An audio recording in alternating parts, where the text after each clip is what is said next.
سے پیدا ہو گئی اور یہ اولاد انبیاء میں نیا کام کہاں سے آ گیا کہ ختنے کی خال نہیں گری؟ تو آواز پروردگار آئی، جبرائیل کے ذریعے خدا نے وحی فرمائی اور کہا کہ اے ابراہیم، یہ سزا ہے سارہ کے لیے کہ وہ ہاجرہ کو تانے دیا کرتی تھی، اور اس تانوں کے بدلے میں اللہ تعالیٰ نے یہ گویا اس کو سزا دی ہے۔ لہٰذا یہ میں نے اب تو خود اپنے آپ سے یہ قسم کھا لی ہے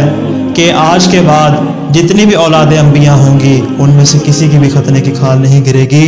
بلکہ تم ایک کام کرو، تم لوہے کا کوئی اوزار لو اور اس اوزار سے اس کھال کو جدا کر دو تاکہ تم اس اذیت کا مزہ چکھ سکو۔ تو لہٰذا جناب ابراہیم نے